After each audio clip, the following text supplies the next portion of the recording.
Two big questions. What if the missile that threatens to destroy Ethiopia's Red Sea dream is the very thing keeping Ethiopia alive? How does a nation of 120 million people spend billions chasing a port on the sea when it cannot even control the roads to reach it? It is layered, contradictory,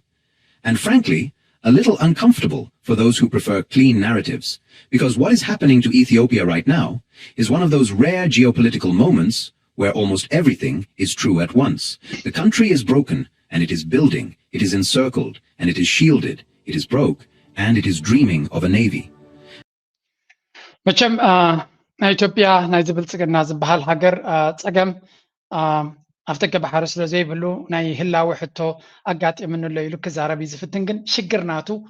ካብቲ ናይ ወደብ ዘሎ ጸገም ኣዝዩ ዝበዝሐ ጸገም ከም ዝኾነን ዝገጀፈ ጸገምን ዝጎልሐ ጸገም ምዃኑን እዩ ዝንገር ዘሎ ሎሚ ክልተ ሰለስተ ነገራት ክንርኢና መጀመርያ እቲ ናይ ብልጽግና ድራማታት ናይ ኣፍደገ ባሕሪ ዝገብሮ ዘሎ በቲ ሓደ ክንርኢና ኪንኡ ዝኸደ ግን ካብቲ ናይ ብልጽግና ንላዕሊ ተራ ናይ ጅቡቲ ትበሃል ሃገር ትፃወቶ ዘላን ዓለም ኣብ ጅቡቲ ዝገብርዎ ዘሎ ኣጠማምታት ክንርኢ ክንፍትን ኢና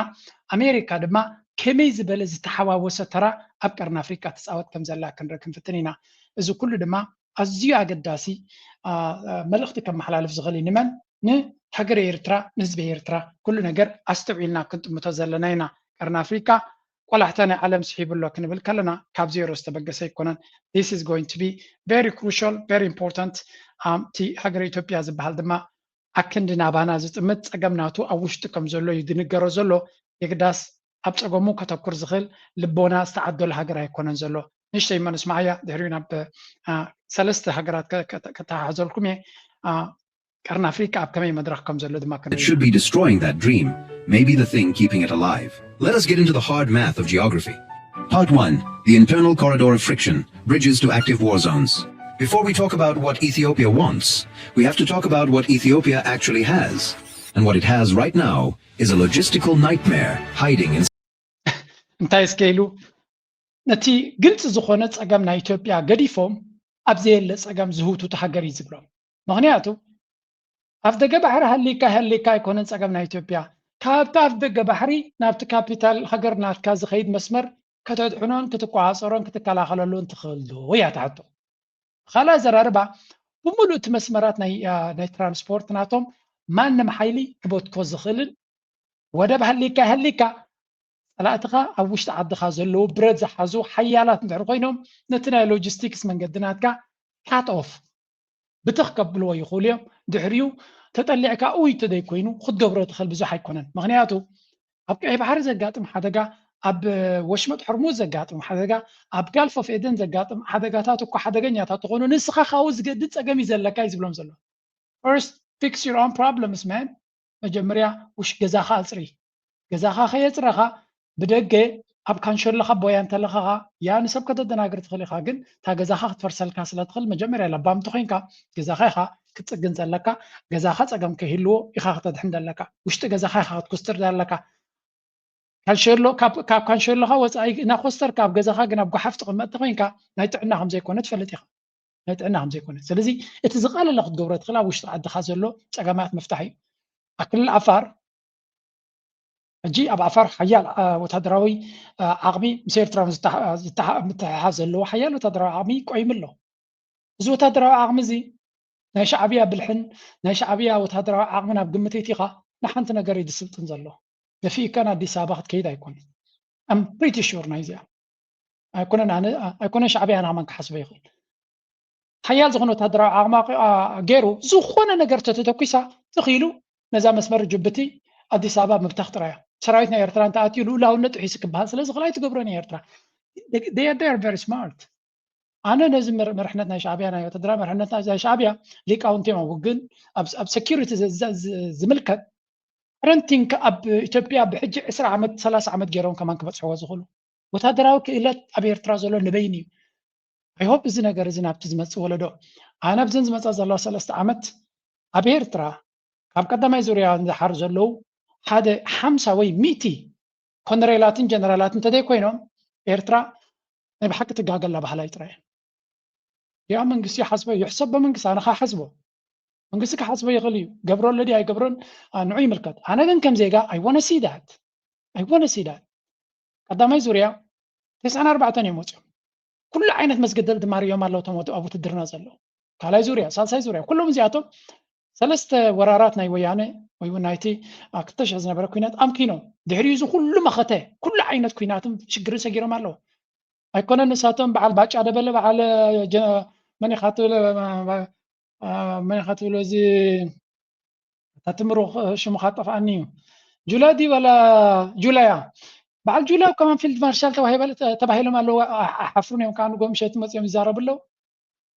ኣብ ኤርትራ ዘሎ ግዳ ኣብ በረኻታት ኮፍ ኢሉ ንውግን ንሓፂንን እናንበበ ዝነብር ዘሎ ኮነሬል ኣይኮነ ካሊእ ይግብኦም ይትሽመት ደሞስትቦም ዲኻይትቦም ካላርስቲ ግን ማዓርግ ክወሃቦም ኣነ ኣይ ዊል ኮል ሰራዊት ናይ ኤርትራ ልዕሊ ማንም ሽመት ዝግብኦ ሊቅነት ናይ ኩናት ዝፈልጥ ንኩናት ድማ ምስ ሓፂን ገጢሙ ክስዕር ዝኽኣለ እዩ ታሪክ ድማ ህያው ዝኾነ ምስክር ዘለዎ እዩ ስለዚ ነዚኣቶም give them the power give them the title I mean ኣይ ንኣታቶም ዝብቃቕ ነገር ኩሉ የብሉ ባህላ ያነ I'm sorry ማለት ገሊኹም ኦፈንድ እንዲ ዝገብረኩም ከምዚ ይቆጣዓኩም ይሕርር በለቶም ከም ትብሉ ነዚ ኣነ ዝብሎ ዘለኹ ዘይትፈትዎ I don't care እዚኦም ሰባት እዚኣቶም ንስኻ ብኤሮፓ 10 ዓመት 15 ዓመት ክትቅመጥ ከለኻ ሳቶም ኣብ ግንባር ኮፍ ኢሎም ኣለው ነቲ ሰራዊት ድማ ነቲ ሃገር ድማ ኣለኹል ክብሉ ኣሎም ሽመት ተኻብካዮም ይውሕዶም እምበራ ይበዝሖም እዩ ደሞዝ ገንዘብ የብልና ሽመት ግን ናይ ሽመት ገዳይ ኮነን ዘለና ሽመት ክትቦም ትኽእል ኢኻ እቲ ገንዘብካ ምስ ተረኽበ ትቦ ምስ ተረኽበ ናይ ዝሓለፈ ደሞዞም ክኽፈሉ ምዃኖም ክትፈልጡ ኣለኩም ያ ኣነ ግምት ኣለኒ እቲ መንግስቲ እንተሓሊፉሉ ድሕሪት ተመሊሱ ደሞዝ ክኸፍል ከም ዝኾነ because they deserve it ከምዚ ሕጂ ሰብ ክፈትወኒ ዝብል ዘለኹ ኣይኮን ኖ ኢንፋክት ከምዚ ክንብል ከለና ብዓት ፀላእት እዮም ዘጋጥሙና ነቲ ኣብ ኤርትራ ዘሎ ነገር ሲ ንዓና ዘይምልከተና ገይሮም ትወስድዎ ብዙሓት እንዲኦም ንጎምሸትን ብሃገርና ከም ንግደስ ንሕና እውን ንፈልጥ ኢና ንምንታይ ኣብቲ መንግስቲ የለናን ወይ ናይ መንግስቲ ኣካይዳ ይንፈልጥና ግን ከም ዜጋታት ድማ ንሃገርና ፅቡቅ ዝኾነ ክንሓስብ ይግባአናን ግዴታና እውን እዩ ግዴታና we have to stand for them ክንሕግዞም ኣለና ነቲ መንግስቲ ድማ ክንደፍኦ ኣለና ምናልባት ሂብዎም እንተሎ ብምስጢር ተኮይና ግዶ ፀላእትና እዞም ጀነራላት በዓል ፊሊጶስ ገለመለ ምስከዱ እኮ በይና ክተርፈና ሃገር ይብሎ ፀላኢኻ ድማ እዚኣ ክነግረኩም ዘለኩም ነቶም መንእሰያት ኣብ ደገ ዘሎም መንግስቲ ኤርትራ ኣይኮነን ፀላኢኻ ድማ ናትካ ሓይሊ ክፈልጦ የብሉን ግን ኣንፈት ናይ ሓይልኻ እንተደይፈሊጡ ክፍትን ይኽእል እዩ እዚኣ ክነግረኩም ፅቡቅ ገይረ ክነግረኩም ዘለኩ ፀላኢኻ ጠቕላላ ሓይሊ ከም ዘይብልካ ተገሚቱ ወላ ሓይሊ እናሃለወካ ክፍትን ይኽእል እዩ ተፈቲኑ ኸ ክስዕሮ ትኽእል ኢኻ ግን ከም ፃልካ ዝኽእል ክሳራ ድማ ኣብ ግምት ክትእትወለካ ስለዚ ሓደ ግዜ በዓል ቻይና ኣብቲ ናይ ዓመታዊ ዘርእይዎ ክንድገላ ኣፅዋር ኣብ ፅርግያ ከውፅኡ ከለዉ ክፍክር ኢሎም ኣይኮኑን they're sending a message ኣሜሪካ listen ዓቕሚ ኣለና እዩ so miscalculation ጌርኩም ተጋጊኹም ከም ቀደም ዘለና መሲልኩም ኣብ ኩናት ከይትመፁና ካብ ሕጂ ነርእየኩም ኣለና ራሻ ዓመታዊ ሓያል ኣፅዋራት ኣብ ፅርግያ ዘርኢ እንታይ እዩ don't make a miscalculation ጌጋ ካልኩሌሽን ጌርካ ይትምፅኣኒ ፅባሕ ንጎ ክስዕረካ ወላ ይኽእል ኸውን ግን ትክሳራ ይደልዮን እየ ንምባል እዩ ስለዚ ሓደ ግዜ ዓቕምኻ ክተርለካ ድሮ ለንቀነ ጥራይ ክነግረኩም እየ መንግስቲ ኤርትራ ክልተ ኣገደስቲ ስጉምትታት ገይሩ ኣሎ ዳርጋ ምክትል ፕሬዚደንት ናይ ኤርትራ ክኸውን ዝኽእል ማዕርግ ሂብሎ ሸይምሎ ኢትዮጵያን ከመይ ዓብዱላ ኣለዎ ከርየኩም ኣብ ካልእ ግዜ ብዙሕ ግዜ እዮም ብዛዕባ ዝዛረቡ ዘለዉ ከምኡ ናይ ሚኒስትሪ ትምህርቲ 2-3 ቦታታት ተኪኡ ስለ ዘሎ ተረዲዎም ኣሎ እዚ ኩሉ ተዛረብናዮ ድሮ መንግስቲ ኤርትራ ክትክእ ጀሚሩ ኣሎ ፅቡቅ ክቕረፅ ኣለዎም ከምኡኒና ድማ ንደሊ ብብዝሒ ንደሊ ሕጂ ንመለስ ናብቶም ጂኦፖለቲካ ናይ ዞባና ከመይ ሊቀያየር ከም ዘሎ ክንርኢ ክንፍትን ኢና ብሓፈሻ ግን ኣብዚ ባዕሎም ከም ዝብሉና ዘለው ንኢትዮጵያ ትዛዕብየ ፀገምናታ ኣፍ ደገ ባሕር ስለ ዘይብልኩም ኣይኮነን እዩ ዝብሎም ዘሎ ዝክኢላ እንታይ ዳ ኣብ ውሽጢ ዓዲ ዘሎ ሎጂስቲክስ ከተጥሕንዎ ስለ ዘይትኽእሉ ባሕሪ ሃሊኩም ኣይሃሊኩም your problem is inside it's not outside ሁቲ ወይ እውን ኢራን ወይ እውን ገለ እናበልኩም ድራማ ትገብርዎ ዘለኹም ሲኮነ ዘዋፃኩም ንስኻትኩም ኣብ ዶብ ናይ ሃገርኩም ምስ መፀቲ መስመራት ክትቋፀርዎ ትኽእሉ ዶ ሸነይ ኣሎ ፋኖ ኣሎ ህወሓት ኣሎ ካልኦት ሓይልታት ኣሎ ኣብ ዝኾነ ቦታ ድማ ክቆርፅኹም ይኽእሉ እዮም ነዚ ዝቆርፅኹም ዘለው ከተጥሕንዎ ዘይትኽእሉ እንድሕር ኮይንኩም you don't have anything ይዝብሎም ዘሎ ወላ ሓንቲ የብልኩም ስለዚ ካብ ሕጂ ኣብ ነፍስኹም ኣተኩሩ ይብሎም ኣለዉ ሓደ በሉለይ ክንቀፅል ኢና ካብኡ ቀፂልና ናብዚያ ናይ ጅቡቲ ከስክረኩም እየ Fewer people than many big cities. It has no giant economy, no massive oil reserves, and no huge army. But it has one thing that many larger countries would love to have: location. Djibouti sits beside the Bab el-Mandeb Strait, a narrow gate between the Red Sea and the Gulf of Aden. On one side, you have the Indian Ocean. On the other side, you have the Suez Canal route, which connects Asia, Europe, the Middle East, and Africa. Every year, thousands of ships pass through this corridor, carrying oil, gas, food, cars, electronics, raw materials, and containers filled with goods that end up in storage corridors around the world. So when this route slows down, the world feels it. We saw this clearly during the recent crisis in the Strait of Hormuz. Now, you know how much the Djibouti location matters. So when people talk about Djibouti, they are not really talking about its land area because it covers only about 23,000. ብዛዕባ ጅቡቲ ትበሃል ሃገር ብዙሕ ዝዝረብ እዩ ዘሎ ብፍላይ ዛ ኣቲናያ ዘለና መድረኽ ንሃገር ከም ጅቡቲ ዝኣመሰለ ዲስፕሮፖርሽናል ፓወር እዩ ዝህቦም ዘሎ ካብቲ ዓቕሞም ካብቲ ኩነታቶም ብዝተዓፃፀፈ ሓይሊ እዩ ዝህቦም ዘሎ እዩ ዝበሃል ጅቡቲ ኢሎም ክዛረቡ ከለዉ ጀስት እታ ዶብ ናትና ራእይዋ ብላዕሊ እታ ንጅቡቲ ስፔሻል ተብላ እታ ብየመን ውሽጢ ኣትያ ዘላ ትሪእዋ ኣለዎም እታ ዝፀበበት ክፋል ናይ ባብኤል መንደብ ምስ ጅቡቲ ንጅቡቲ ጥራይ ዝዛረቡ ድማ የመን ኣብ ፅቡቅ ኩነታት ስለ ዘየላ እምበር ካብ ጅቡቲ ንላዕሊ የመን እቲ ዝበለፀ ናይ ኮንትሮል ፓወር ዘሎ ኤኒዌይ ኤርትራ ኢኩሊ ካብኡ ብዘይፍለ ዓብይ ስትራቴጂካዊ ኣገዳስነት ኣለዋ ኤቭሪ ታይም ዴይ ቶክ ኣባውት ባቤል መንደብ ኤርትራ ኢዝ ኦን ደ ስፖትላይት ኤርትራ ተደላይነት ናታ ኣገዳስነት ናታ ላዕሊ እዩ ዝመፅእ ዘሎ በዚ መልክዕ እዚ ድማ እዮም ኩሎም እዞም ሃገራት ብየማን ትሪእዎም ዘለዎም ጀርመን በሎ ጃፓን በሎ ፈረንሳ በሎ ኣሜሪካ በሎ ቻይና በሎ ብምሎም ኣብዚ ዘሎ ብፍላይ ቻይና ኣብ ታሪኻ ጌራቶ ዘይትፈልጥ ዓብይ ወታደራዊ ቤዝ ሎጂስቲካዊ ቤዝ እዮም ዝብልዎ ግን ወታደራዊ ቤዝ ተቐይሩ ዘሎ ኣብዚ ቦታ እዚ ኣህኒፆም ኣለዉ እቲ ጅቡቲ ዝበሃል ነዚ ዘለዎ ዓቕሚ ናብ ካልእ ክቦ ድሌት የብሉ ወላ እውን እቲ ኤርትራ ካብኡ ንላዕሊ ዓቕሚ ዘለዎ ወታደራዊ ዓቕሚ ዘለዎ ከምኡ ድማ መጠነ ሰፊሕ ባሕር ዝውንን ሃገር ንላዕሊ ክኸይድ ኣይደልን እዩ they are trying to do everything in their power ንኣሜሪካ ሒዝካ ንቻይና ሒዝካ ንፈረንሳ ሒዝካ ንኩላቶም ንኣገራጨኻ ካልእ ሓይሊ ኣብቲ ቦታ ትክመፅእ ወይ እውን ካልእ ነዚ ናቶም ረብሓ ክምንጥን ዝኽእል ሓይሊ ከይፍጠር ብዙሕ እዮም ዝፅዕሩ ነቶም ካልኦት ሓይልታት ድማ ኣብዚ ቦታ እዚ ንኸይመፁ ኣነ ሕጂ ናተይ ገምጋም እየ ዝበኩም ግብፂ ምስ ጅቡቲ ክዘራረቡ ከለዉ ኩሉ ግዜ እንታይ እዮም ዝብሎም ብዝተኻለ መንገዲ ኣብ ዓሰብ ዝኾነ ይኹን ናይ ቁጠባዊ ነገር ክሃንፁ ኣይደልይዎም እዮም ስለምንታይ ዳይሬክትሊ ኮምፒቲሽን ምስ ጅቡቲ ክኸውን ስለ ዝኾነ እዚ ከም ርዱ ጌርኩም ሰድዎ ኤርትራ ግን ብኸመያ ክትዕወት ትኽእል ኣብ ከምዚ ዓይነት ኩነታት ድሕሪ ኢልኩምኒ ሎው ኮስት ጅቡቲ ኣዝዩ ክቡር ወደብ እዩ ስለዚ ኤርትራ ብትሕት በለ ዋጋ ምናልባት ስሉጥነትን ቴክኖሎጂካዊ ዓቕምናቱ ክንዲ ናይ ጅቡቲ ክኸውን ዘይክእል ግን ትሕት ዝበለ ዋጋ እንድሕር ጌርካ ምናልባት ካብ ጅቡቲ ወፃኢ ቦታ ዝሰኣኑ ሰባት እዮም ገለ ኣብ ኤርትራ ክመፁ ይኽእሉ እዮም ኣብ ሎንግ ተርም ድማ ቀስ ብቐስ እናማዕበልካ ተወዳዳሪ ሰርቪስ ንምግባር ክትዕወተሉ ትኽእል መንገዲ ኣሎ እዩ ስለዚ ናይ ግድን ኣይኮነን ንጅቡቲ ኣውዲቕና ክንዕወት ክልቲኻ ተሓባቢርካ እውን ዝበለፀ ነገር ክሰርሕ ትኽእል ኢኻ ኢንፋክት እቲ ናይ ፕሬዚደንት ኢሳያስ ዘረባ ንዑ ዝመስል እዩ ግድን ኣይኮነን ጅቡቲ ምስ ወደቐት ንሕና ክንዓቢ ወይ እውን ንጅቡቲ መንጢልና ንሕና ክንዓቢ ታዳ ተመላልዩ እቲ ዞባ ሓበራዊ ሽርክነት ክገብር ይኽእል እዩ ዝብል ናይቲ ፕሬዚደንት ኣጠማምታ ይግዳስ ኣብቲ ዞባ ከምኡ ዝብል የለን ብግምጣሉ እዩ ትኻልእ ኣነ ክረብሕ ኤርትራ ወላ ባዕብትን ይእተዋ ዝብሉ ጥራይኻ ኣብቲ ቀርኒ ኣፍሪካ ዘለዉ that's why ድማ ኤርትራ ተደጋጋሚ ትጉዳእ ንርኢ ዘለና እዚ ንእሽተይ ወለዶ ናይ ኤርትራ ድማ ብዙሕ ኣብቲ ናይ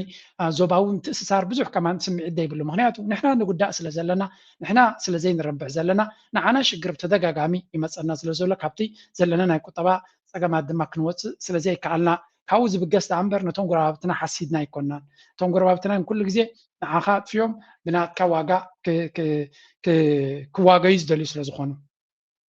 More than 120 million people, but they are talking about access. Access to the Red Sea, access to East Africa, access to one of the world's most important shipping corridors, access to Ethiopia, a landlocked country that depends heavily on Djibouti's ports for its international trade. And this is why China became interested. China did not look at Djibouti as a small market of around 1 million people. It looked at Djibouti as a doorway. Through this doorway, Chinese companies could reach Ethiopia's economy, support trade across the military weight of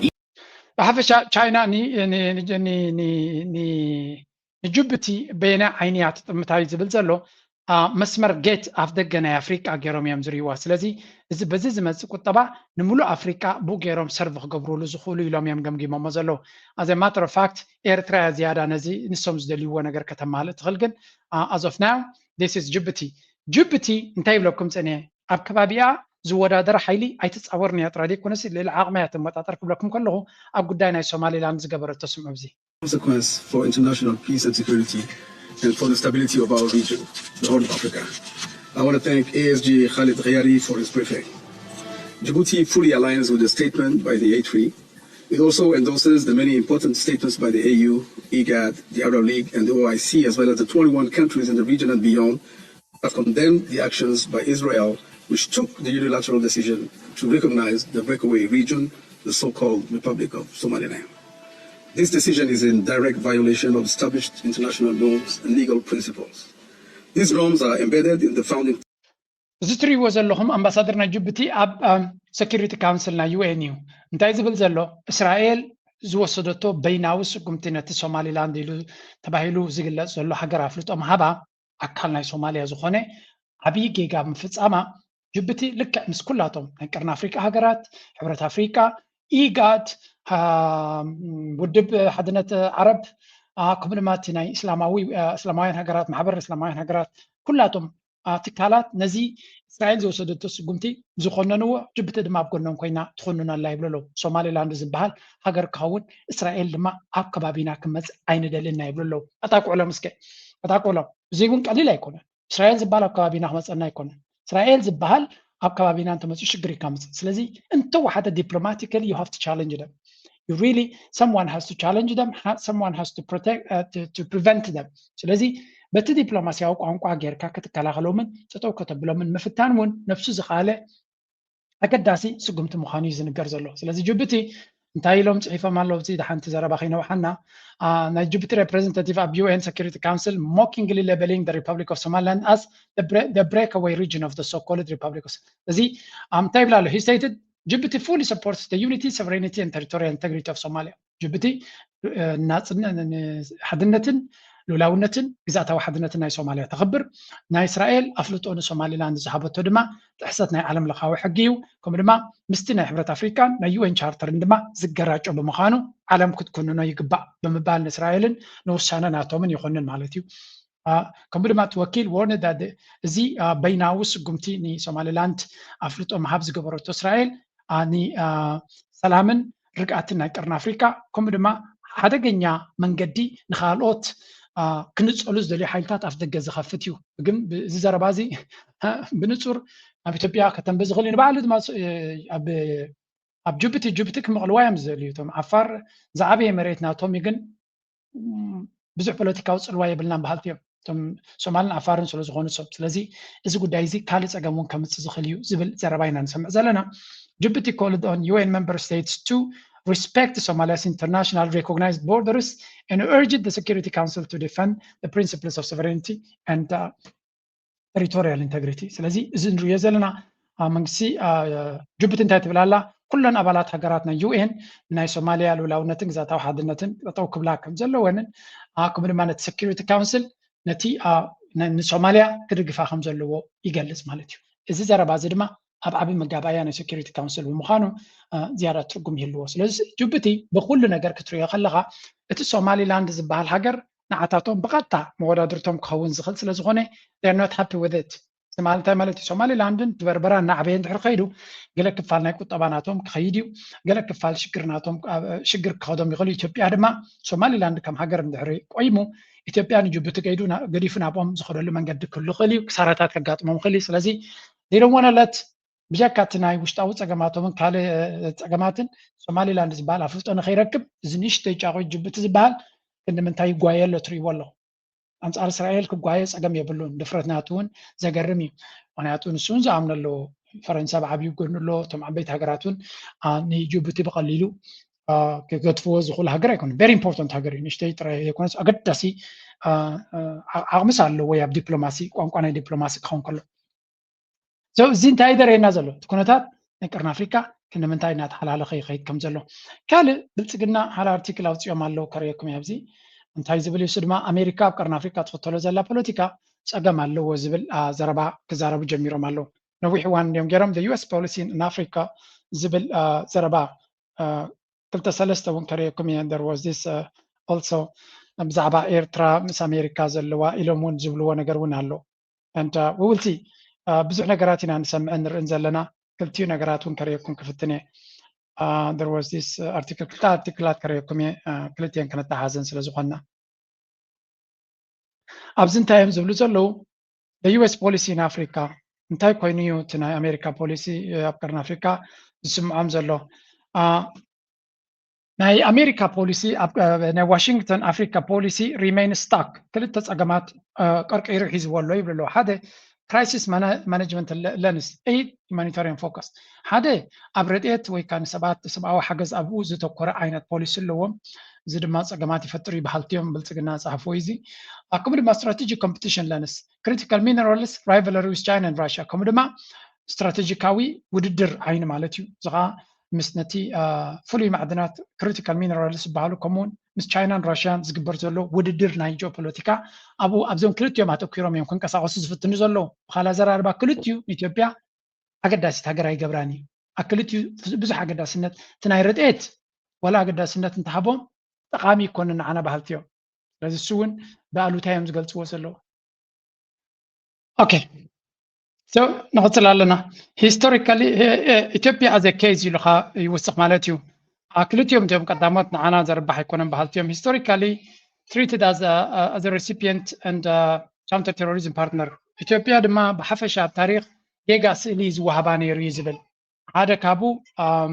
ከምዚ ናይ ርድኤት ተቐባሊት ሃገር ብርድኤት ጥራይ ትናበር ተወሳኺ ድማ ንግብረ ሽበራ ከም ወተሃደር ኮይና ከተገልግል ትኽእል ጥራይ እዩ ስለዚ ኢትዮጵያ is now liberalizing its economy diversifying partnerships ኢትዮጵያ ግን ከምቲ ናይ ቀደም ዘይኮነት ሕጂ ቁጠባናታ ክፉት ከምኡ ድማ ንፍልይ ዝበለ ዝምድናታት እያ ትሓስብ ዘላ ይብላ ኣሎ ስለዚ እዚ ኣብ ግምት እትይኹም ገለ ነገር ክትገብሩና ኣለኩም መወዳእታ ኢትዮጵያ ብፍሉይ ዓይኒ ክጥምቱና ኣለኩም ቁጠባናትና ይዓብሎ ሽርክነትናትና ክቅየር ክኽእል ኣሎ ከም ካልኦት ሃገራት ኣይትረኣዩና ብዙሕ ህዝቢ ዘለና ኢና ኣብ ቁጠባ ተኪርኩም ተጠሚትኩምናስ ምሳና ፅቡቅ ክሰርሑ ትኽእሉ ኢኹም ዝብል ዓይነት ዘረባ እዩ ብርግፅ ቀሊል ክኸውን ኣይኮነን ኢትዮጵያ ኣሜሪካዊ ናይ ግደስብሎም እዮም ኢትዮጵያ ማለት ኣይኮነን ግን ብዓይኒ ቁጠባኦም ክርዩ ከለዉ ንኢትዮጵያ ክሕጉሱ ኢሎም ኣብ ዘይተደልየ ንሳቶም ክወፅዎ ዘይክእሉ ነገር ኣትዮም ባሕሪ ክረኽቡ ወይ ገለ ክገብሩ ኣጀንዳታት ክገብሩሎም ብዙሕ ቀሊል ክኸውን ኣይኮነን ግን ክፍትንዎ ኣይኮኑን ከዓ ክንብል ኣይንኽእል ኢና ስለዚ እዚ ኣስተውዒልካ ምርኣይ ነድሊ ኣብ ጉዳይ ናይ ሶማልያ ድማ ነመለስ ኣብ ጉዳይ ናይ ሶማልያ እስራኤል ዝገበረቶ ክትከውን ከም ዝኽእል ግምት ኣለኒ ሶማልያ ዝበሃል ድሕነት ናቱ ብዩኤን ተዓቃብ ሰላም እዩ ዝሕሎ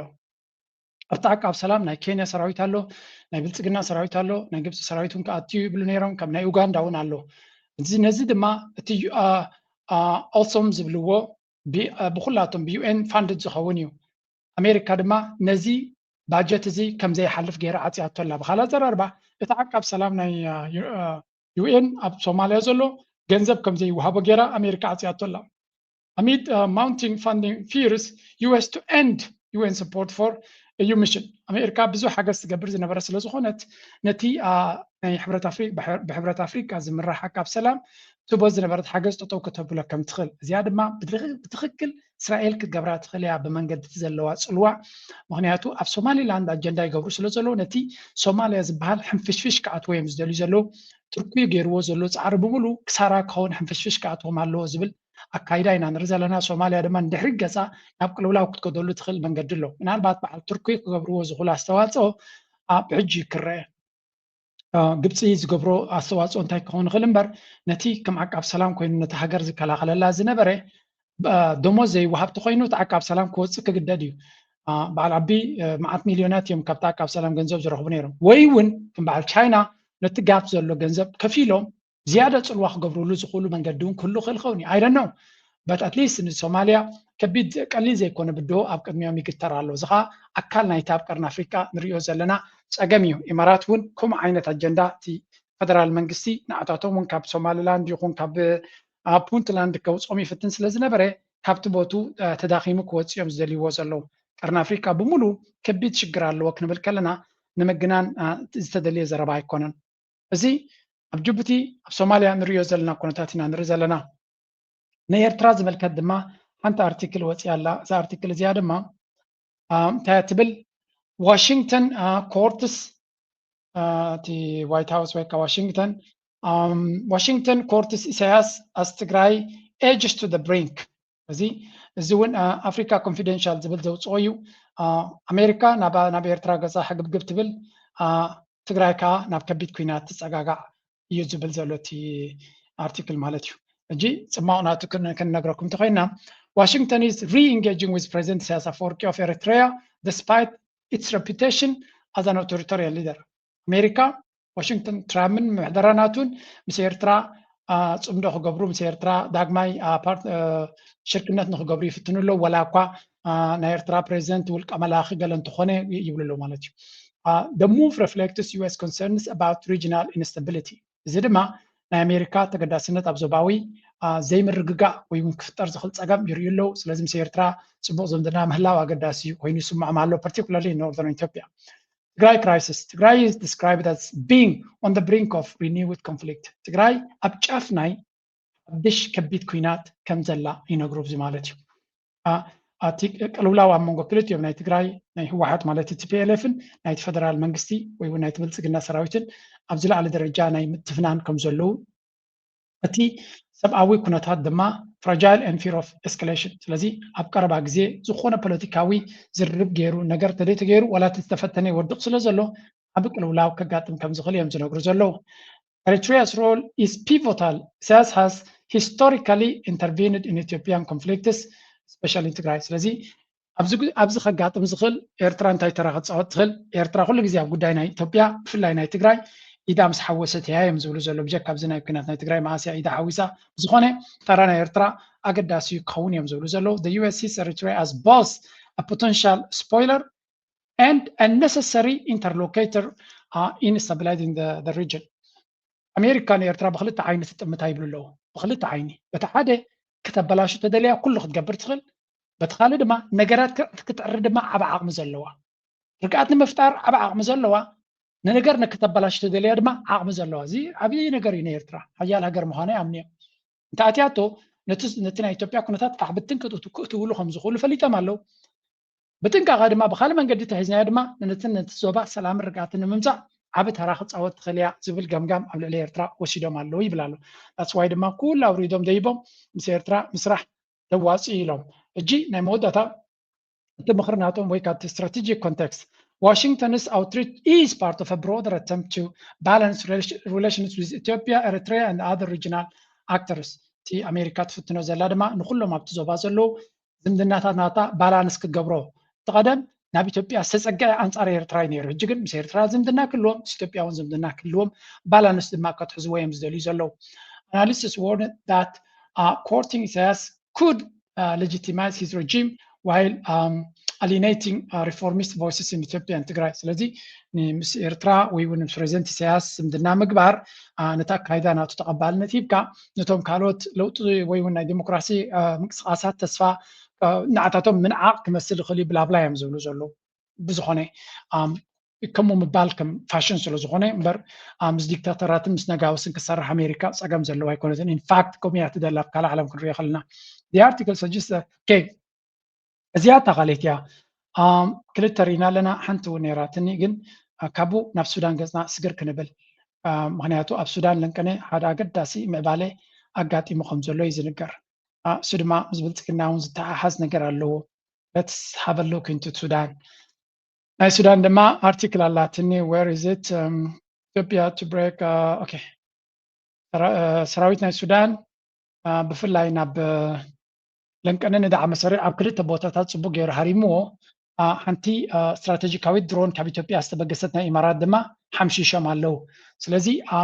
ኣሜሪካ ኩሉ ግዜ ኣብ ከምዚ ጉዳይ እዚ ክትፅሕፍ ስለ ዘለዋ ቡርሃን ነቲ ንሕና ተበገስናዮ ናይ ሰላም ተበግሶ ተቐቢልዎ ኣሎ ብምባል መሳድ ፕሎስ ናይ ኣሜሪካ ፍሉይ ልኡኽ ሲኒየር ኣድቫይዘር ንኣፍሪካን ንሃገራት ዓረብን ገሊፅ ኣሎ ስለዚ መራሒ ናይ ሱዳን ነቲ ናይ ሰላም ተበግሶ ንብሎ ዘለና ብኣሜሪካ ዝብገስ ዘሎ ተቐቢልዎ ኣሎ ይብላ ኣሎ መሳድ ፕሎስ ስለዚ ናብቲ መስርሕ ክንቅፅል ኢና ብመንገድቶም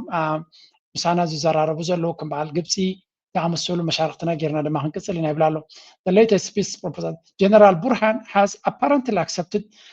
rather than rejected the latest peace proposal ተናይ መወዳእታ ናይ ሰላም ሓሳብ ተቐቢልዎ ከም ዘሎ እዩ ዝነግሩ ዘሎ We affirm our readiness together with our partners to announce and advance this peace initiative. The United States only interest is to help bring an end to the world's largest humanitarian crisis. ዘጂ ብዙሓት ሰባት ዝብልዎ ዘለዉ እዩ ካልእ ኣርቲክል ግን ኣብ ኣፍሪካ ኢንቴሊጀንስ ዝብል ድዩ ኣብ ካልእ ወፂኡ ዝነበረ ኣሜሪካ ብመንገዲ ሊብያ ይኹን ብመንገዲ ጫድ ይኹን ብመንገዲ ካልእ ንመን ክትሕግዝ ትፍትን ኣላ እዮም ዝብሉ ዘለዉ ንዳዕ መሰሪ ክትሕግዝ ትፍትን ከም ዘላ ክርኩር ናይ ኢማራት ኮይና ኢሎም ስለዚ ካልእኩም ስለምንታይ ከምኡ ኮይና ከም ዘላ ሰራዊት ሱዳን ግን ለንቀነ ደሓን ዝኾነ ምንቅስቃሳት ይገብር ኣሎ ወላ እውን ኣብ ዶብ ናይ ጫድ ዝነበረ ከተማ እውን ከም ዝተቆፃፀረ ይንገር ኣሎ ኣብ ዝስምዑ His army claims strategic victory near Chad border. The Sudanese army says it has recaptured the strategic town of Kubas near the border with Chad, marking what appears to be its most significant military gain in western Darfur since the fall of El Fasher last year. According to the army and its allied joint forces, fighters have taken full control of the town following intense clashes with the Rapid Support Forces, or RSF, which have controlled most of Darfur since capturing El Fasher during Sudan's ongoing civil war. Kubas is considered strategically important. ከም ትሪእዎ ዘለኹም ሕጂ ድማ ሰራዊት ሱዳን ኣብ ዶብ ናይ ጫድ በፂሑ እውን ኣገዳሲ ቦታታት ክቆፃፀር ከም ዝጀመረ እዮም ዝነግሩ ዘለዉ እዚ ድማ ነቲ ብኩሉ መንገዲ ዘጋጥሞም ዘሎ ፀገማት ንምብዳህ ዝኸድዎ ዘለዉ ጉዕዞ ኢና ንርኢ ስለምንታይ እዚ ኣገዳሲ ኮይኑ እንድሕር ኢልካ ድማ ምክንያቱ ሰራዊት ናይ ሱዳን ነቲ ዘጋጥም ዘሎ ኩነታት እንተሪኢኻዮ ክብድ ዝበለ ኩነታት እዩ ዘጋጥሞም ዘሎ ኣብ ሱዳን ዘሎ ፀገማት ብብዙሕ መንገዲ ክትሪኦ ከለኻ ከቢድ ዝኾነ ፀገም እዩ ዘጋጥም ዘሎ ስለዚ ነቲ ፀገም እቲ ሰራዊት ሱዳን በቲ ብመንገዲ ኢትዮጵያ ይመፅእ ኣሎ ብዶብ ናይ ጫድ ይመፅእ ኣሎ ብደቡብ ሱዳን ኣቢሉ ተፀጊዑ ዝመፆ ናይ ዳዕመ ሰሪዕ ሓይሊ ኣሎ ስለዚ ከከም ኣመፃፅኡ ክምክትዎ እንድሕር ኮይኖም ቀሊል ዘይኮነ ብድሆታት እዩ ዝገጥሞም ዘሎ ኣብ ዝሓለፈ እውን ኣርኢናኩም ነርና ሕጂ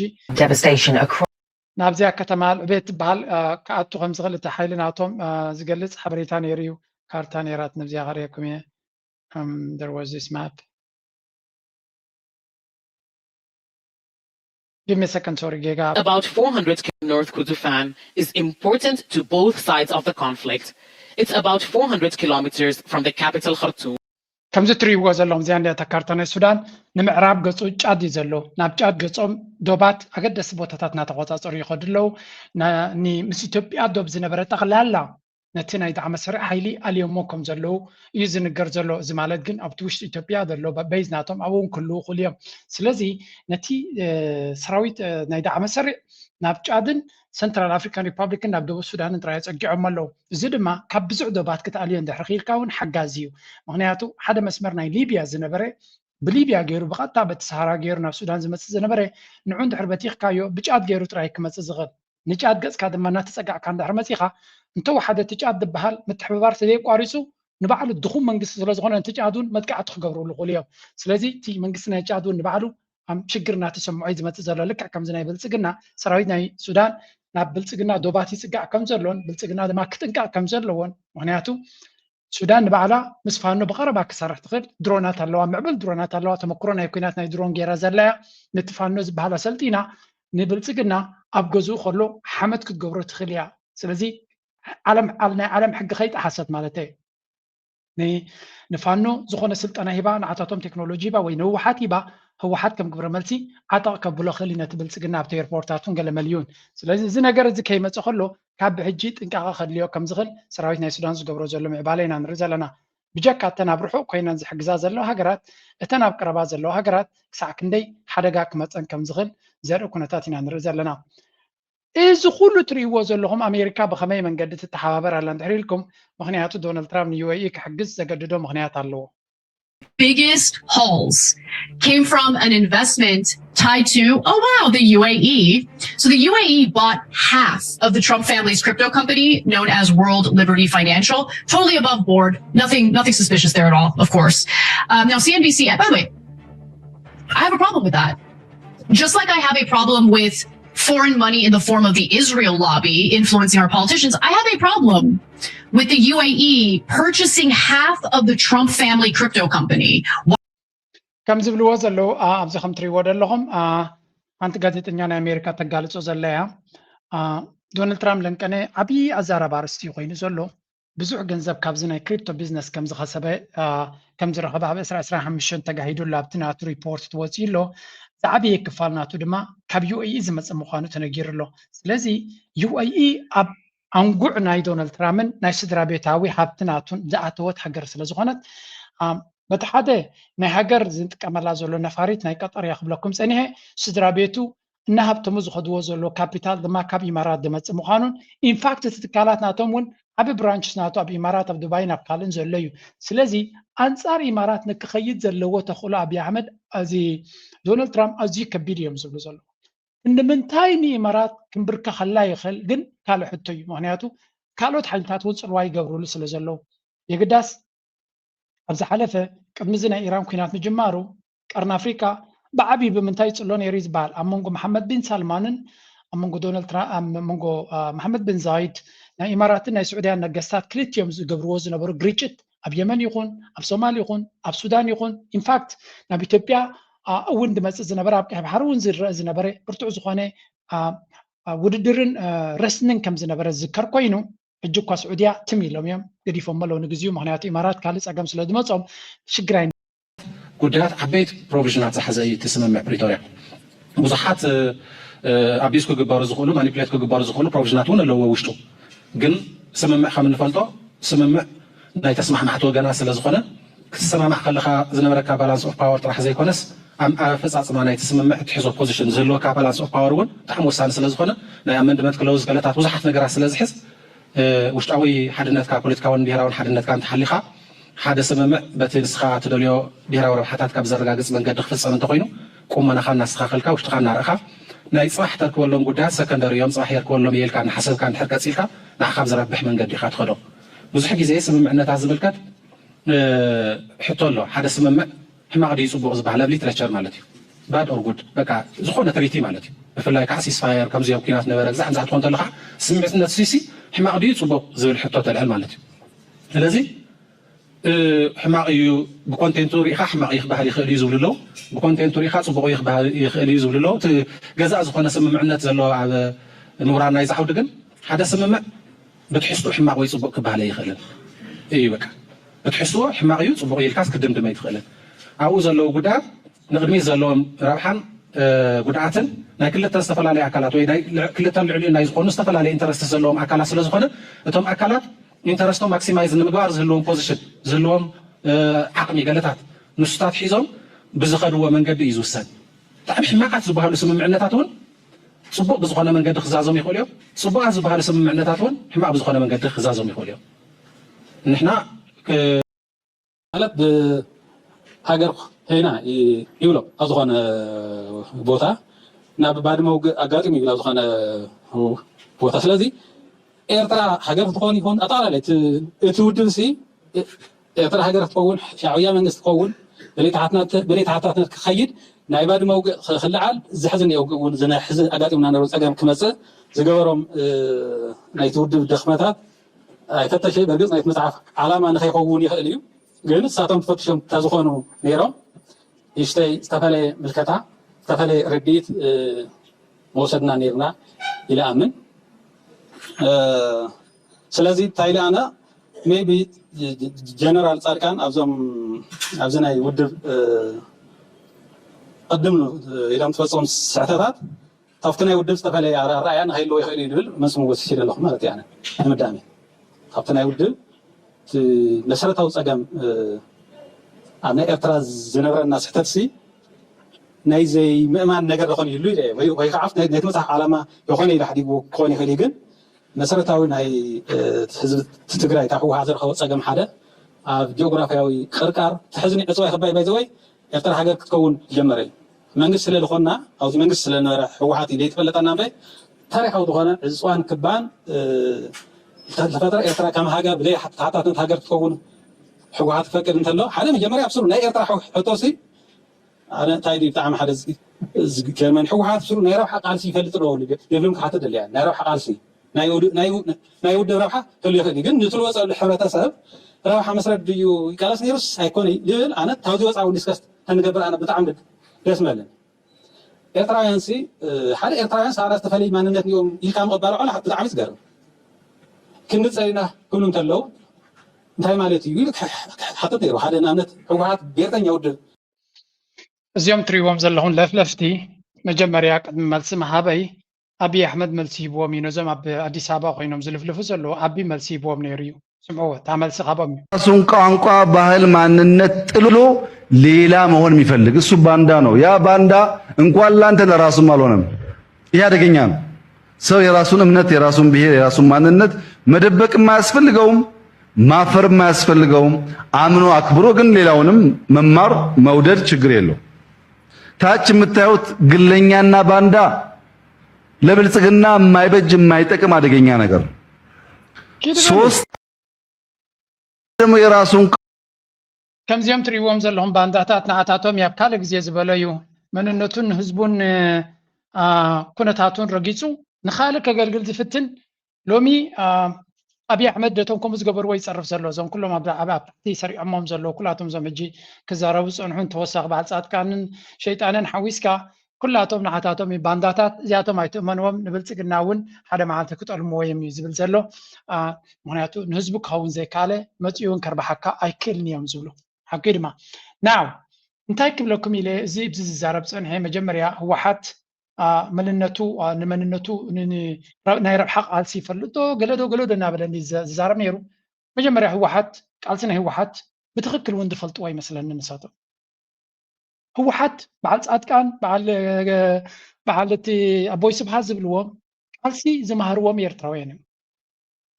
نزين نساتهم زغبروا صورنا 18 عام 17 عام نتقالسي زمهروم شعبيان زباغو مارن قالسنا حزب يرتراي كابيوم تماهيرو برات كابويم وسيدم تعليم كابويم وسيدم سنك كابويم وسيدم even التودا بيتات ابتي يونيفرسيتي اديس ابا زنبرو سبات كارتوم نيرتراين ودا بيتات يم تماهيرم بعد ساعات كان بعلم زبسكروا حقي سلازي بزعبه ربحان بزعبه سجنتيرن كتزاربون كو حيل كل وكالو تديخاني كم زن صغاب هوتيل تعكبكا كبدخا مليكا سجنتير تزارب زل هذا يكون هو حات لبا ما سلازخونه ابتا زنبر ومدرخ تواصون ترايم غيرو حجون ابتا زلوا مدرخ تواصوم يقبر له زياتهم جن أبي كم زلوا وانتهي كم زخونون سلدي فلتو لعامهم حتوتات يقرب له عبدليت كاك حتى تخليها تملسجن كسات كوريسون كما تأكد زخل ملسخون خلي مهنياته هو حد نيرترا لولاو نتان نسلاس عمزك على سنبرة بقارات مسيخا سبحان تعمت نتنا يرترا زقرب كتانك زي نبرة كسنتيل كخنا يرترا نمنتهيك على سلو خطفلتو who are you what power do you have نيرترا حتى زبيرترا دما نوع تاريخ اللو ناتو تاريخ نيرو ناي مغزاتن تاريخ هال نيرو قالسز بناصن دما مكالوت افريقاوያን ያበግስዎ ስለዚህ ዘአክል ካብና አፍሪቃውያን ዝነው حق አልሳ ካይዱ መስዋዕት ከፊሉ በትን ከይለመነ አበረሃው ፊሩ ዘምጾይ ስለዚህ በዓልስኻ ሎሚ መጽኹም ብዛዕባ ከብድኹም ዘዝመላኩም እንተ ተዛረብኩም ቁም ነገር ከልወኩም አይከልኒ በሐፈሻ እቲ እንደራን ጽጋብን ግን ደረት የብሉን ንኽንፈልጥ ኢለ የደምጻልኩም ዘለኹ ኣብ ጉዳዮም ክንዘተኩር ኣብ ጉዳይ ናይ ኤርትራ መህውታት ግን ጽቡቕ ኣይኮነን ግና ሓድሽ ወታደራዊ ኮማንድ ብምጥያሽ ዳግም ኣብ ትግራይ ኩናት ንምውላዕ ተዳሊኾም ዘለዉ ተሓቢሩ ኣሎ ብዛዕባ እዚ ተወሳኸለና ላይክ ሸር ብምግባር ኣዳምፅዎ ስርዓት ብልፅግና ንትግራይ ዳግማይ ንምውራርን ንምምብርካኽን ዝዓለመ ሓድሽ ፍሉይ ወታደራዊ ኮማንድ ኣጣይሹ ምንቅስቓስ ከም ዝጀመረ ተፈሊጡ ኣሎ እቲ ስርዓት ናብ ሓድሽ ደማዊ ኩናት ንምእታው ዘድልዩ ኩሉ ወታደራዊ ምድለዋት ብምዝዛም ንውግእ ሙሉእ ከም ትሪእዎ ዘለኹም መዓልታዊ ብልጽግና ንኩናት ገጹ ይብገስ ከም ዘሎ መንጆሪኖ በሎ ኣማኑኤል ኣሰፋ በሎ ካልኦት ኩላቶም ሓለፍቲ ብተደጋጋሚ ኣብ ትግራይ ናብ ኩናት ገጹ ዝእንፍት ጉዕዞ ከም ዘሎ ይገልጹ ኣለዉ እዮም እዚ ኸዓ ኣቃሊልካ ክረአ ዝኽእል ከም ዘይኮነ እዮም ዝነግሩ ዘለዉ ምናልባት እቲ ጉዳይ ወላ እውን በቶም ካልኦት እውን እንተሪናያ ፎር ኤግዛምፕል ኣብዚ እቲ ዲያሎግ ኢሉ ኣብዪ ኣሕመድ ዝፃወተሉ ዘሎ ጌይማት እውን መሸመት ጊዜ እንግዲህ ለይቶ አውጥቶ ለውይይት ሊያቀርብ እንደሆነ ነው የሰማነው። ከዚህ በፊት አንተም የጠቀስካቸው በተለያዩ ፕሮግራሞች የርክባቸው አጀንዳዎች ናቸው አሁን የምክክሩ ኮሚሽን አጀንዳ ተብለው ለአብይ አህመድ ሊቀርቡ እየተዘጋጁ የሚገኙት። እንዴት አየው? ምክክር ኮሚሽኑ ለአብይ አህመድ መጪ ጊዜ የሚያደላድሉ ጦርነት ማህበረሰብ ነው ይሄ ነገር የሚያስፈልገው። ጦርነትን ከጨረስክ በኋላ ማሳረጊያው ምንድነው? ናሽናል ዳያሎግ ነው የሚያስፈልገው። አሁን ኢትዮጵያ ውስጥ ጦርነት እየተጧጧፈ አገር እየፈረሰች እዚ ሪኮንሲሊየሽን እዚ ናይ ሃገራዊ ምክክር ዝብልዎ ወይ እውን ዲያሎግ ዘድልየካ መዓስ ይብላ ኣሎ መጀመርያ ኣብዪ ኣሕመድ ድሕሪ እዛ ምርጫ ተቐላጢፍካ ዝርርብ ክትገብር ኣለካ ኢሎም እቶም ኣይኤምኤፍን ካልኦትን ፃቕጡ ስለ ዝገበሩሉ እዩ ዝገብሮ ዘሎ ኣብዪ ኣሕመድ ግን ትፅቡቕ ነገሩ ወይ እውን እቲ ዕሽነት ናቱ ዲያሎግ መዓስ ኢኻ ትገብር ክልተ ዝተሃራርሙ ዘሎ ብበትሪ ዝርርብ ግበሩ ክትብሎም ትኾንካ ቀዳመይቲ ነቲ ምትህራም ተጠባቢልዎ ኢኻ ትብሎም ምትህራም ተጠባቢሎም ኣብ ጣውላ ክመፁ ኢኻ ትደሊ ኢራንን ኣሜሪካንስ ተኩስ ተጠባቢሎም ኣብ ጣውላ መፅኦም ኢና ንብል ኣብ ኣሜሪካ ኣብ ኢትዮጵያ ግን ኣብ ገፊዕ ኩናት ከሎስ ዝርርብ ይካይድ ኣለኹ ይብል ምስ መን ኢኻ ትዘራረብ እቲ ትዋጋእካ ዘሎ ይዋጋእካ እዩ ዘሎ ኣብ ጣውላ ድማ ይዓደምካ ምስ መን ኢኻ ትዘራረብ ዘለካ ምፅላሎት ናቱ ስለዚ ኩሉ እቲ ዝገብሮ ዘሎ ፈፂሙ ክኸይድ ዘይክል ኣብ ኩንነት ዘየለ መሸመቲ ግዜ ወይ እውን ነቶም ተልእኮ ዝሃብዎ ይገብር ኣለኹ ኢሉ ከታለሉ ዝኽእል እምበረይ ዝኾነ ይኹን ፍረ ከምፅእ ዝኽእል ገይም ስለ ዘለዎ ኣይኮነን እዮም ዝብሉ እቲ ሕቶ ድማ ኣብይ ኣሕመድ ስልጣኑ ከናውሓሉ ዝኽእል ዘበለ ኩሉ ክገብር ፀገም የብሉን እቲ ሃገራዊ ምክክር ገለመለ ዝበሃል ዘሎ ሰላም ንኸምፅእ ዘይኮነ ነቶም ተልእኮ ሂቦሞ ዘለው ግዜ መሸመቲ ገንዘቡ ንኽረክብ ድማ ዝሕግዞ እዩ ንኣብነት እንታይ ይብላ ኣሎ the attendance list is heavily manipulated with over 90% of the 4,000 invited participants being hand-picked cadres members or supporters of the ruling party 4,000 ኣብቲ ናይ ሃገራዊ ምክክር ኢሎም ይትየሞም ዘለው ቴስ ዓሚታዊት ካባቶም ናይ ብልፅግና ካድረታት ምዃኖም እዮም ዝነግሩ ዘለው ስለዚ ኩሉ ኣብ ዝገብሮ ተዋስኦ ምዃኑ ግን ነዛ ረሳሕ ፖለቲካ ናይ ምዕራባዊ ዓለም ተረዲዋ እዩ ከምዚኣ ግበር ትሕሪሎማ እሺ ኢሉ ዝገብር ምርጫ ግበር እሺ ይሰርቃ ድማ ምክክር ግበር ከምዚ ዲያሎግ ግበር እሺ ኣሽሓት ሰባት ይቆፅር ኩላቶም ድማ ናቱ ፕሮፓጋንዲስት ዝገብሩ this is I mean ናብ ከም ድሌት ክፀሎ ትኽእል ኢኻ but he knows how to manipulate the politics manipulation ናታ ፈሊጥዋ እዩ that's why ድማ እዛ ኩሉ ሃገር ተቃፅል ዘላ ሒዙ ከሎ ደገፍ ትረክብ ዘሎ anyway ከም ድሌት ካብ ትርጉሞ ትኽእል ኢኻ እዚ ግን እቲ ንሪኦ ዘለና ዘስደምም ጥራይ እዩ መስደመም ስለ ዝኾነ ድማ ክንሪኦ ኣስደማሚ ነገር ኢልና ክንሓልፎ ንኽእል ካብኡ ቀፂልና ሓንቲ ርየ ናብ ኤርትራ ክሰግር እየ እዚኣ ጥራይ ንስማዕ እንጂ ኣብ ናይ ህላዊ ሓደጋ እናሃለወት ኣብ ልዕሊ ሰራዊት ትግራይ ወይ ከዓ ትድፍ ኣነፃፂሩ ዝመፅእ ስርዓት ኣሎ ብዘይ ንእስያ ክንቃለስ ወሲነና ሰራዊት እዚ ሰራዊት ትግራይ መድሕን ትግራይ ምስ ኩሎም ሰራዊት ትግራይ ክፈርስ ዘይግብኦ ትካል እዩ ክፈርስ ዘይግብኦ ትካል ጥራሕ ዘይኮነ ከም ትሪእዎ ዘለኹም ናይ ትግራይ ጉዳይ ንፁርነት ካብ መዓልቲ ናብ መዓልቲ ንላዕሊ ይኸይድ ኣሎ ሕጂ ናብ ኤርትራ ክንሰግር ግን በቶም ጎረባብትና ቹ ላይ የሚገኝን ማንኛውንም የናቅፋ ጥሬ ገንዘብ በሙሉ እስከ ሐምሌ መጨረሻ ድረስ ወደ ባንክ ካላስገባችሁ በህግ ትቀጣላችሁ ተብሏል። አዲሱ አስገራሚ መመሪያ ምን ይላል? አብረን እንየው። የኤርትራ ማዕከላዊ ባንክ ባወጣው ጥብቅ መመሪያ በግለሰቦችም ሆነ በተቋማት እጅ የሚገኝ ከም ትሪእዎ ዘለኹም ናይ ኤርትራ ባንክ ብመንግስቲ ኤርትራ ዝወፅእ ኣዋጅ ንብልፅግና ይኹን ኢትዮጵያውያን ዓብ ኣጀንዳ እዩ ኮይኑዎም ዘሎ ድሓን ድሌቶም እዮም ብኤርትራ ዝመፅእ ኩሉ ነገር ኣጀንዳ ስለዝኾነ ንዖም ናብ ቢቢሲ ንስገር ሉ 30 ሰነ 2026 ፅኑዕ ሕጋዊ መተሓሳሰቢ ኣውፂኢሎ ስለዚ እዚ ኣውፂዎ ዘሎ ሓድሽ ሕጊ ኣብዚ እዋን ከመይ ትርእይዎ ንምንታይ እዩ ኣብዚ እዋን ኣድልዩ ጽቡቕ ኣብዚ እዋን እዚ ዝዝከር እንተኣ ኮይኑ ብ2015 ተመሳሳሊ ዝኾነ ኩነታት ተራእዩ እዩ ንኣብነት ሓድሽ ባጤራ ናቕፋ ተለዊጡ ከምኡውን እቲ 5,000 ናቕፋ ጥራይ ዝብል ኩሉ ሰብ ብባንክ አካውንት ወይ ናይ ባንክ ሕሳብ ክንቀሳቀስ ከም ዝግባእ ኣብ ኢዱ ክሕዝ ከም ዘይብሉ ብጀካቲ ዝተወሰነሉ ዝብል ወፂኡ ነይሩ ሕጂ እዚ ምእንቲ እቲ ገንዘብ ኣብ ኢድ ውልቀ ሰባት ከይኣትሞ ንሳቶም ድማ በቲ ካልእ ካናል ወይ ከዓ ሲስተም ገይሮም ምእንቲ ካብቲ ናይ መንግስታዊ ካብ ናይ መንግስቲ ቁፅጥር ወፃኢ ዝኾነ መንገዲ ከይገብሩ ተባሂሉ እዩ ሕጂ ግን እኺ ብ2015 ስጋር ሕጂ ዘሎ ዳርጋ 11 ዓመት ኮይኑ ማለት እዩ ኣብዚ 11 ዓመት ሰሪሑሉ ክኸውን ንኽእል ነቲ መንግስቲ ኤርትራ ግን ኣብቲ ኣሸጋሪ ነቲ ህዝቢ ምክንያቱ እቲ ህዝቢ እንተሪእክዮ ናይ ቁጠባ ናይ ኤሪትራሲ ዝበዝሐ ሳብ ሲስተም እዚ እንታይ ኢና ንብሎ ንኣሽቱን ማእከሎትን ኣዝየን ንኣሽቱ ስራቤታዊ ትካላት ኣብኡ ዝተመሰረተ እዩ ስለዚ ንዕኡ ገንዘብ ኣድልዮ እቲ ገንዘብ ካብ ባንክ እናውፅኻ እንዳኣተኻጥራዮ ዘይኮነሲ ብዝተኻለ መጠን ኣክሰስ ክህልዎ ኣለዎ ሕጂ እንተዳ ስትሪክት ዝኾነ መምርሕታት እንዳውፅኻ እንዳተቆፃፀርካ ንኩሉ ነገር ክትግብር ተደሊኻ ነቲ እንፈልጦ ዘይውድዓዊ ቁጠባ ማለት እቲ ንኣሽቱ ነቲ ሳብሲስተንስ ኢኮኖሚ ዝበሃል ኣዝኻ ኢኻ ትጎድኦ ብኡ ጌርካ እቲ ህዝቢ እውን ከም ትሪእዎ ዘለኹም እቲ ሰምዖ ዝነበርኩም ካብ ፕሮፌሰር ስነ ቁጠባን ዋኒን መሃዝነትን ፕሮፌሰር መንግስቲ ኣብ ተስፋይ ዮሃንስ እዮም ዝብሉ ዘለዉ ነቲ ጉዳይ መልስ ኢልና ክንሪኦ ኢና ግን ብዓይኒ ኤርትራውያን ከ ወይ እውን መንግስቲ ኤርትራ ስለምንታይ ከምኡ ገይሩ ንዝበልካ እስከ ንስማዕ ኣኽሊሉ ንስማዕ ኣብ ኣስመራ እንዳኩሊት ዝበሃል ገዛውቲ ኣሎ እንዳኩሊት ናይ ኩሊት ዝበሃላ መካይን ኣለዋ ብካብ ኩሊት ዝተሰርሐ ገዛ ዝበሃል ኣሎ ነዚ መንግስቲ ኮንትሮል ክገብሮ ነዚ መንግስቲ ክቆፃፀሩ እስከ እንታይ ማለት እዩ ኩሊት ዝብል እንዳ ኩሊት ዝብል ገዛውቲ እንዳ ኩሊት ናይ ኩሊት ዝበሃላ መካይንን ገዛውትን I really want to know this እስከ ገለ ብዛዕባ እዚኣ ትፈልጡ ኣብ ኮሜንት ሰክሽን ግደፉልና ንቐፅል ግን ናይ ግድን እዩ ተኻለ ዓብ ነገር ታክስ እንድሕር ዘይከፍል ኮይኑ ሰብ ታክስ መንግስቲ ግብሪ ዘይክፈል እንድሕር ኮይኑ ሓደ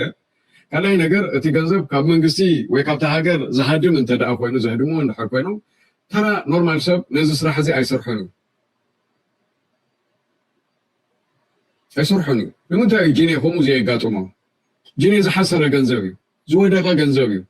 ንምንታይ እዩ ከምኡ ዘየጋጥሞ ናይ ሊብያ ዝበዝሐ ወይ ከዓ ዝሓየለ ገንዘብ እዩ ንምንታይ እዩ ከምኡ ዘየጋጥሞ ንምንታይ እዩ ኣብ ከምዚ ዓይነት ቅልውላው ዘይኣትዎ ማለት ዝሓሰረ ንኣፍ ገንዘብ ዘለዎን ካረንስን ዝኸበረ ካረንሲ ዘለዎንን ንምንታይ እዩ ከምኡ ዘየጋጥም ገለገለ ሮንግ ኢንፎርሜሽን ኣብዚ ሶሻል ሚድያ እውን ሰሚዐ ትማሊ ኣጋጣሚ 800 ናእፋ ዝሓዘ ሰብ ሃጊሮሞ ገንዘቡ ክበሃል ሰሚዐ ነው ኣይህግሩኻን እዮም ነው ካብ 1000 ናእፋ ንላዕሊ እያ በጋጣሚ መዓልቲ እዛ ላስታዮም ዝከልኩላ ኣብዚ ከተማና ኣሎ ብላዕልዎ ዝበልናዮ ዓርክና ክንደይ ኣለካ ኢሉና እቲ ፖሊስ 600 800 ገለ ኢለዮ ሓቂያ ከዓ ነይረ ፈቒዱ ድማ ንዓብ ላዕሊ ኢሉ ፀዊዑ ተንተረፍ ሂብዎ ግን ቅድሚ እዚ ምዃኑ ኤግዚት ቪዛ ከተውቅዕ ከለኻን ኣብ ሚግሬሽንን ኣብቲ ኤርፖርትን ካብ 1000 ናእፋ ንላዕሊ ገንዘብ ሒዝካ ክትወፅእ ኣይፍቀደካን እዩ ዝብል ሕጊ ኣሎ ናይ ሰብ ፓስፖርት ናይ ሰብ ዶክመንት ናይ ሰብ ዝኾነ ይኹን ዓይነት ካን በር ሰርቲፊኬት ክኸውን ይኽእል መሬት ሰርቲፊኬት ክኸውን ይኽእል ደት ሰርቲፊኬት ክኸውን ይኽእል ሒዝካ ክትወፅእ ኣይትኽእልን ኢኻ ኣለዛ ዝምልከቶ ኣካል ኣፍልጦ ተዋሂብዎ ውክልና ተዋሂቡካ ክትወስዶ ተዘይኮንካ እዚ ሕጊ እዩ ድሕሪ ካብ 1000 ንላዕሊ ሒዝካ ከይትወፅእ ትብል ሕጊላ ኮይና ንምንታይ ኣነ እታ ሕጊ እቲኣ ዝጥሕሳ ካብ 10,000 ዶላር ንላዕሊ ሒዝካ ክትወፅእ ሒዝካ ክትኣቱ ዲክሌር ግበሮ ዝብል ሕጊ ናይ ኣሜሪካ እንድሕር ኣለሞ ተኽብሮን ዘኽብሮን ኮይነ ንምንታይ ነቲ ናይ ኤርትራ ሕጊ ዘየኽብሮ መርሓባ ዲና ወልካም ኩላኩም ሶሪ በብሓደ ከይፅውዕ መርሓባ ከምዛ እትሪእዎ ዘለኹም ናይ ኤርትራ ፐርስፔክቲቭ ድማ ኢኹም ትሰምዕዎ ዘለኹም ብኩሉ መንገዲ ክበኩም ስለ ዘሎ እዚ ሚድያ እዚ ብዝተኻለና መንገዲ ናይ ዝተፈላለዩ ሪቶታት እውን ከነንግድ ኢና ንደሊ ስለዚ እቲ መንግስቲ ኤርትራ ስለምንታይ ከምኡ ይገብር ከም ዘሎ ካብ ምንታይ ዝብገስ ክኸውን ከም ዝኽእል በቲ ሓደ ክንርዳእ ዘርእየና ክኸውን ከሎ በቲ ካልእ ድማ እቶም ነቲ ቁጠባ ዝርይዎ ድማ ዝብልዎኻ መልቲ ባላንስ እቲ ሳብሲስተንስ ኢኮኖሚ ዝበሃል ኣዚኻ ኢኻ ትጎድኦ ብኡ ጌርካ እቲ ህዝቢ እውን ክንቀሳቀስ ዘይክእል ናይ ቁጠባ ሽግር የስዕበሉ ማለት እዩ እቲ ምክንያት ፍሉጥ እዩ እቲ ምክንያት እቲ ስርዓት ኣብ ኤርትራ ዘሎ ወይ ከዓ መንግስቲ ንሱ ክቆፃፀሮ ስለ ዝደሊ እዩ ምክንያቱ ኣብዚ እዋን እዚ እንተሪእዮ ብዙሕ ኣብ ዶባት ይኹን ገለኹም ሓደ ሓደ ብዙሕ ነገራት ክካየድ ጀሚሩ ኣሎ ንኣብነት ሕጂ ብወገን ሱዳን ብወገን ትግራይ ወዘተ ከም ቀደሙ ይኮነን ብዙሕ ንሕና ዘይንፈልጦ ስጋብ ናቕፋ ብትግራይ ከይተረፈ ምንቅስቃስ ወይ ከዓ ከም መለዋወጢ ኮይኑ የገልግል ከም ዘሎ ንርኢ ኣለና እንታይ ማለት እዩ ሕጂ ናይ ካብ ትግራይ ወላ ካብ ጎንደር ወልቃይት ወዘተ ብዙሕ ነገራት ኣቱ ስለ ዘሎ ሕጂ ምናልባት እንተደኣ ብኡ ኣትዩ እቲ ሰብ ብዝኾነ ሪሊ መንግስቲ ኤርትራ ኮይኑ ተሪፉ ናብ ዲጂታላይዜሽን ኣቲና ዲጂታል ሲስተምስ ብምትትታው ብሓፈሻ ስሉጥነት ናይ ባንኪ ብምስላጥ እዛ ሕጂ ዝገብርዋ ዘለዉ ዘላቂ መፍትሒ ንምግባር እውን ክትጠቅም ትኽእል ትኸውን ድብል እምነት ኣለናነ ቢካዝ at the end of the day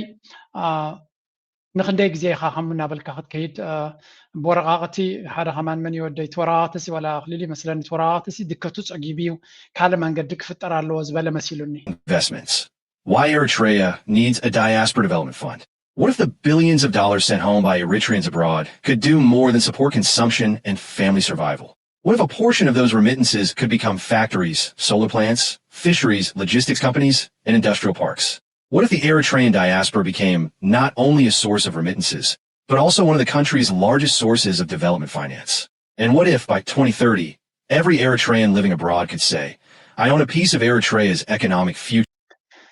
ሓሳባት ናይ ኤርትራውያን እዩ ድማ እቲ ዲያስፖራ ዝበሃል ኪኖቲ ሓወላ ናብ ኤርትራ ትሰዶ ዘሎ ወፃኢ ገለ ክፋል ናይ ሓወል ናይ ቢዝነስ ምንጭ ናይ ኤርትራ ኮይኑ ኣብ ኢንዱስትሪ ናይ ኤርትራ ኣብ ትካላት ናይ ኤርትራ ኢንቨስት ክገብረሉ ዝኽእል መንገዲ እንተዝፍጠርሲ ንምንታይ ንኤርትራ መርባሓ ነይሩ ዝብል ሓደ ኣገዳሲ ቪድዮ ኣብ ሶሻል ኣብዚ ናይ ዩቱብ ክዘውር ከለኹ ርየ ብዙሓት ኤርትራውያን ብዙሕ ተፈላለየ ሓሳባት እትደገዘሉ ህዝቢ ብኸመይ ክሳተፍ ከም ዝኽእል ሪቶታቶም ይህብዮም ይፅሕፍዮም ብፍላይ ኣብዛ ናይ ባንኪ ብዙሓት ቅዱሳት ኤርትራውያን ሃገራውያን እየ ዝብለኩም እዚ ባንኪንግ ሲስተም ናትና ኢሚድየትሊ ሪፎርም የድልዮ ኣሎ ከምዚ ዲጂታል ሲስተም ከነተኣታቱ ኣለና ነቲ ህዝቢ ድማ ገንዘብ ኣብ ዝኾነ ግዜ ከውፅኣሉን ክእትወሉን ዝኽእል መንገዲ ክፈጥር ኣለና ብፍላይ ኣብ ዝሓለፈ ሓንቲ ቅድስቲ ኤርትራዊት ሰደደቶ ብዙሓት ሰባት ብትክክል ኣብቲ ባንኪ ሽግር ኣሎ ዘይተገዳስነት ይረአዩ ሃገራዊ ኣገልግሎት ኩል ደሞዝ ዘይወስዱ ስለ ዝኾነ ኣብኡ ዘለው ወላ ኣብ መንጎ ካልእ ተወሳኺ ስራሕ እንተረኺቦም ናብኡ ክኸዱ ይኽእሉ እዮም ዝብል ብወትሳፕ ብዙሓት ሰባት ሰዲዶም ላይ ኣለው ኣይነው እቲ ኣነ ብወትሳፕን ብካልእን ዝረኽቦ መልእኽትታት ካብ ሃገራውያን ኣዝዩ ብዙሕ እዩ መብዛሕትኡ ኣባኸመ የምፅኦን እየ ምክንያቱ ኮንፊደንሻል ስለ ዝኾነ ንዓታቶም እየ ክሰምዕ ዝደሊ ነቲ ምስጢራውነት ናቶም ክዕቅበሎም ይደሊ እየ ወቅዒ ሓብረና ክሳብ ዘይበሉ ወይ እውን ነቲ ናቶም ብድምፂ ዝመፀኒ ነገራት ናብ ህዝቢ ክቅርበ ይደልን እየ ምክንያቱ ንዓታቶም እውን ተቃወምቲ ገለ ከምዚ ከይመስልኩም ብፍላይ ከማኻ ኤርትራዊ የልካ ትሕበ እንተለካ ከማኻ ሕቡናት ኣብ ዓመት ዝመላለሱ ሰባት እዮም እቶም ከምኡ ዝብሉን ዘለው ሽሞም ደይውፅኡ ገለ እንድሕር ኢልካ ስክፍታታት ስለ ዘለዎም ሃገረይ ፈትዮ ኢሎም እዮም ዝጅምሩ ሃገረይ ፈትዮ ኢሎም ድማ እዮም ዝውድኡ ታትማሊ ሓንቲ ቪድዮ ኣምፅልኩም ዝነበርኩ እውን ኣብ ታሕቲ ተሪኹማ ደስ ዘይበለት ንክፋል ኣገዳሲት ዘረባ ከይገለፅኩ ስለ ዝወዳእኽዋ እያ እዛ ናይ ብዛዕባ ባንኪ ናይ ኤርትራ ትብልሲ ኣብ ታሕቲ ተሪኹማ እንታይ ትብል መሲልኩም ድሕሪ ሕጂ ዓመት ንኤርትራ ክኸይድ ከለኹ ብናፃ ነቶም ናይ ኤርትራ ናይ ባንኪ ሰራሕተኛታት ነቲ ዘለና ኣብዚ ምዕቡል ዓለም ዝረኸብኮ ተመክሮ ከካፍሎም ብናፃ ምስ መንግስቲ ኤርትራ ንክሰርሕ ወሲነ ኢላ the experience made me promise myself that every summer I will volunteer in Eritrea and contribute to whatever way I can to help modernize and strengthen our banking system. ስለዚ I truly believe our people deserve better and I hope to be part of that positive change. ስለዚ ኣብ ባንኪ ናይ ኤርትራ ዝሕቱን ዝኾነ ሰርቪስስ ከም ዝረኸበት ከም ዘቆጣዓ ግን መፍትሒ ረኺባ ንዑ ምንቃፍ ጥራይ ዘይኮነ ኣነ በዛ ነብሰይ ዓመታዊ ክኸይድ ከለኹ ናተይ ጉልበትን ዓቕምን ተመክሮን ከካፍል ድልውቲ ኢላ ስለዚ ከምዚ ኢሎም ነቲ መንግስቲ ኤርትራ ለውጢ ንክመፅእ ዕቤት ንክመፅእ ሲስተም ናትና ኣፕግሬድድ ኮይኑ ቴክኖሎጂ ክንዓጥቕ ሞ ምዕቡላትን ቁልጡፋትን ክንከውን ክንሕግዝ ኢና ኢሎም ዝህቡ ነቐፌታ ከተተባብዖም ጥራይ ዘለካ ከምኡ ድማ ነቲ ነቐፌታ ናብ ዝምልከቶ ክትገብር ዝግባእካ ብግምጣሉ ንዘሎ ፀገም ከምዘየለና ገበርካ ሓሳዊት ሰብ ከምዚ እናበልካ ምግባር ፀገም ኣይፈትሓልናን እዩ ስለዚ ነዚኣ እውን ናባኹም ከብላየ ካብ ህዝቢ ኤርትራ ዝመፅእ ኣይኖ ስለምንታይ ኢኻ ተውፅኦ ገለ ትብሉኒ ምክንያቱ ብምስጢር ንኩሉ ሰብ ናብቲ ዝምልከቶ ክንሰደውን ኣይንኽእል ኢና ነዛ ትሕዝቶ እዚ ሕጂ ናብቲ ባንኪ ዝሰርሕ ዘሎ እንተብፅሐያ ውልቃዊ ሕርቃን እውን ከምፅኣሉ ክእል እዩ ብፓብሊክ ተኮይኑ ግን ብቐጥታ ንሓደ ሰብ ኣይኮና ንነቅፍ ዘለና ብዓብዪ ስለ ዝኾነ ዝምልከቶ ኣካል ዘድሊ ነገር ክገብር ይኽእል ኩሉ ግዜ ኣብዚ ፓብሊክ ዝመፅእ ነገር ነቲ ነገር ንምፅራፍ ኣይኮነን ለውጢ ብከምኡ ዝመፅእ that's why ሚድያታት ኣብ ዓለም ኣገደስቲ ዝኾኑ ንመንግስቲ ክሰርሕ ሚድያ ኣገዳሲ እዩ በዚያ ብምባል ወዲና ኣለና ላይክ ምግባር ኣይትረስዑ እናበልና ክንሰናበተኩም ኢና ሓግዙ ፕሊዝ ተስተብህለሉ ኣለው ቅድሜኻ ገስገስቲ ዝመስሉ ልዋም ለይቲ ዝኸልኡ ሰብ መሰል ተኳሉ